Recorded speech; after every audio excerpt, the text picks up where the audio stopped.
Estados extáticos.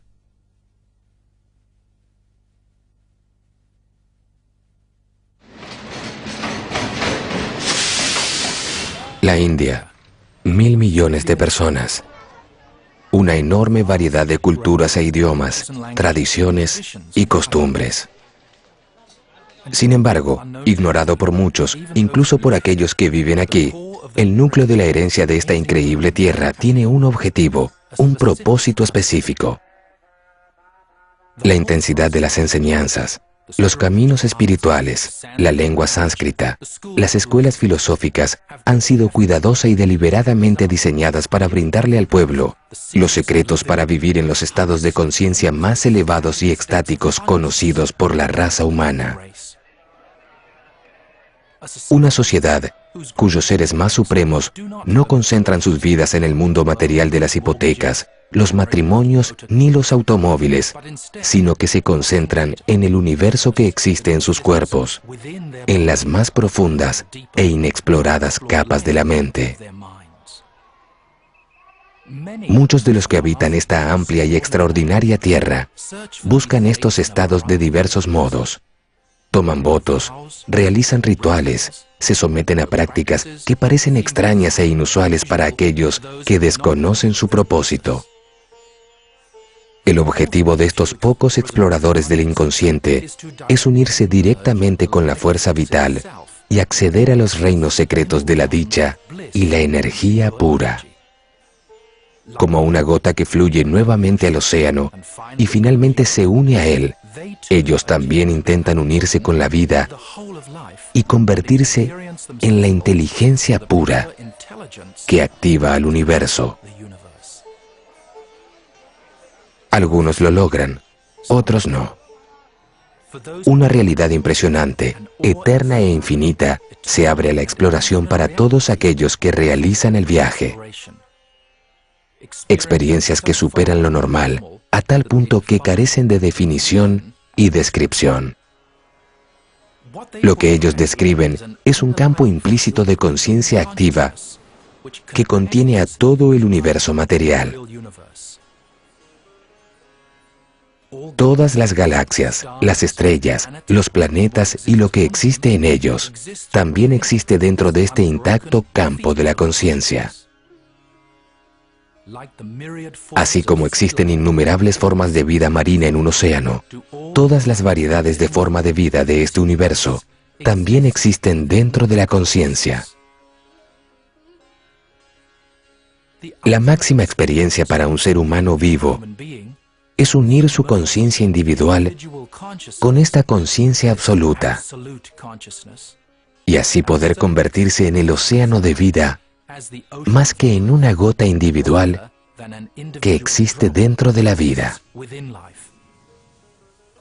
Esta experiencia es la que nos brinda acceso permanente a los estados extáticos. Un hombre que ha dedicado su vida a esta experiencia es Ram Dass, originalmente profesor de Harvard, llamado Dr. Richard Alpert. Especialmente después de asociarse con el Dr. Timothy Leary y Aldous Huxley y haber realizado una seria investigación sobre las sustancias alucinógenas, su vida fue un viaje de descubrimiento hacia los estados alterados de conciencia. De joven, sus encuentros con seres iluminados de la India cambiaron radicalmente su vida.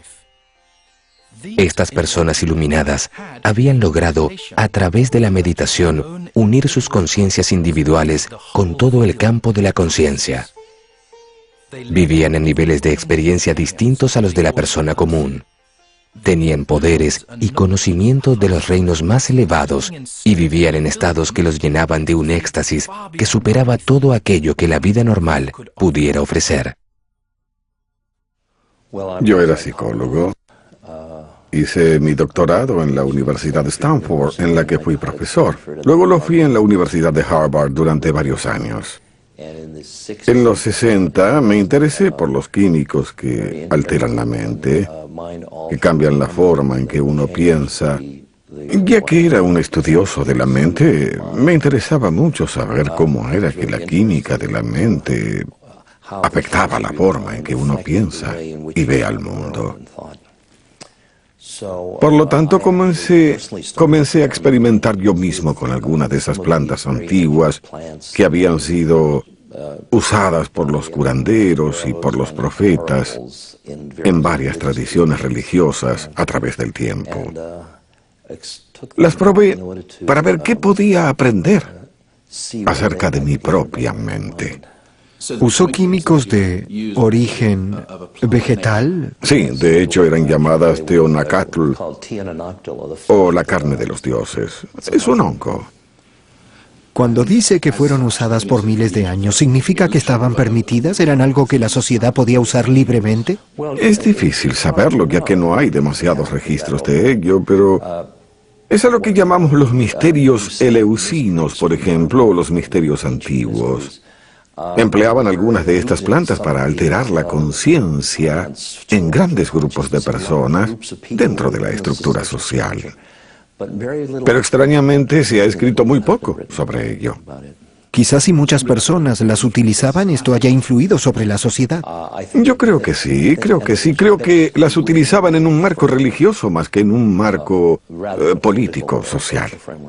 ¿Qué sucedió luego de eso? ¿Usted Trabajé con estos químicos unos 6 años y luego comencé a darme cuenta de que, si bien eran técnicas muy eficaces, sí, no me permitían integrar las experiencias que yo estaba teniendo con mi proceso normal de vida.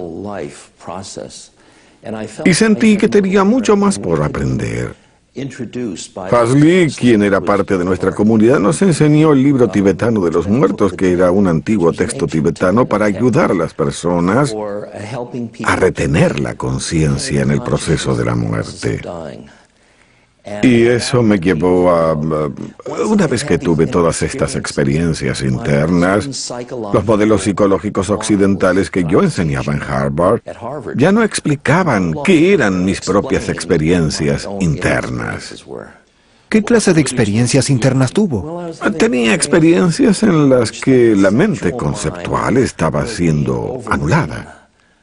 Probablemente en la sinapsis, de un modo que me permitía ver al universo con inocencia y frescura. Es decir, cuando yo lo miro digo, hombre, porque tengo un concepto de hombre y estoy tomando pequeñas sombras, luces, marcos y las coloco en una persona.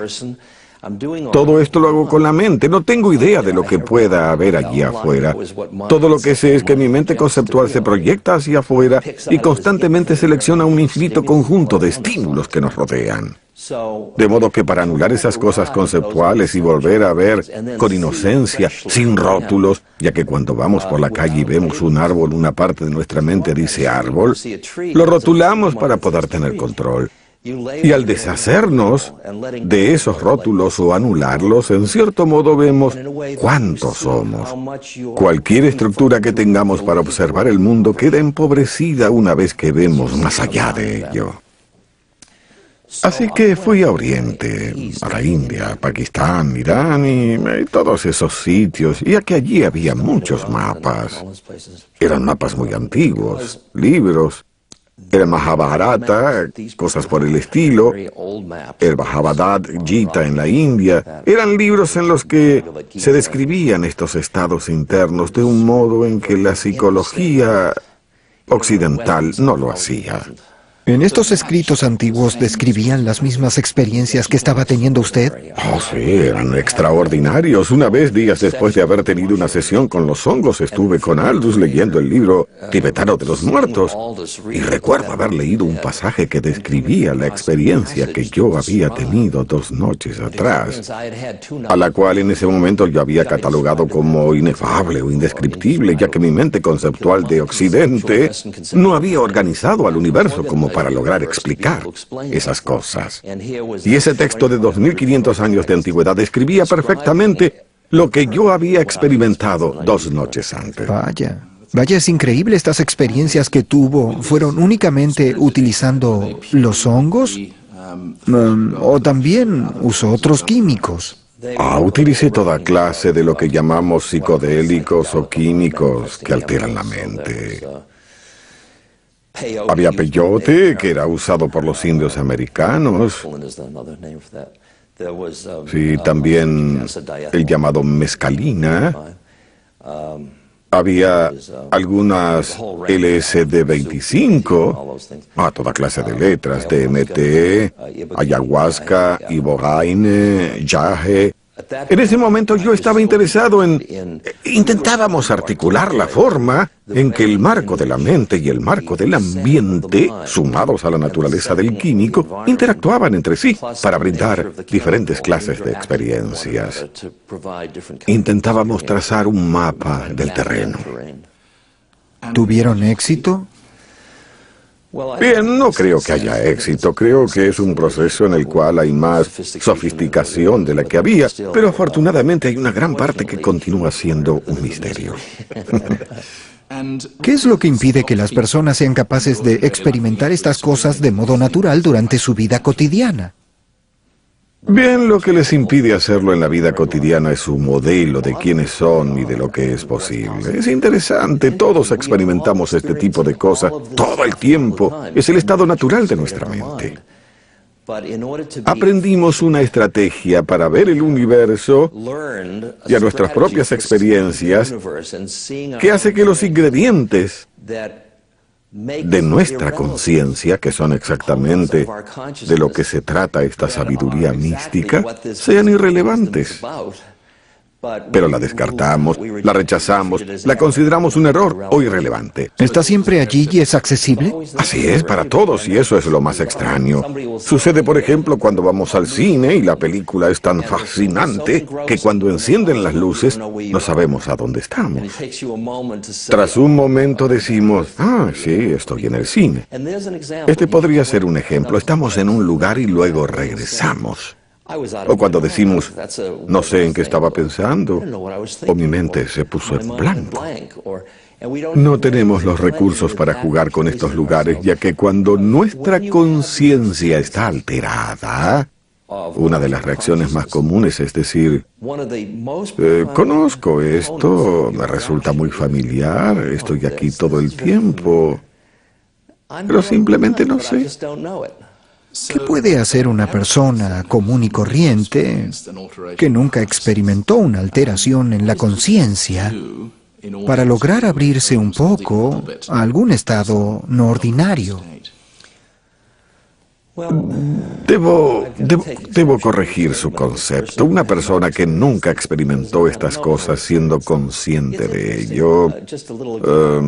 Hay un ejemplo que es interesante. A fines de los años 60 o en los 70, yo dictaba conferencias a gente muy joven en Occidente. Eran personas que se interesaban por estos estados alterados de la conciencia. Una noche yo estaba dando una conferencia y en la primera fila había una mujer de unos 70 años. Tenía una cartera negra de cuero, zapatos de estilo Oxford, un vestido estampado, un rodete. Sí, era una típica mujer de 70 años, muy conservadora ella. Yo no podía entender qué hacía entre los oyentes. Pensé que quizás era la abuela de alguien o algo así. Cada vez que yo contaba alguna historia novedosa, así denominaba yo en esa época las experiencias internas que estaba teniendo con los químicos, ella asentía con la cabeza, sí, sí. Y yo me preguntaba por qué. Creía que quizás tenía algún problema en el cuello y luego contaba otra historia aún más extraordinaria y volvía a hacerlo. Cuando terminé no pude resistirme, es decir, no parecía alguien que tomara LSD. Así que finalmente le sonreí, la invité a acercarse, se acercó y me dijo, muchas gracias, así es como yo conozco al mundo. Le pregunté cómo lo sabía y qué hacía para lograr acceder a esos estados. Se acercó y muy en secreto me contestó, tejo.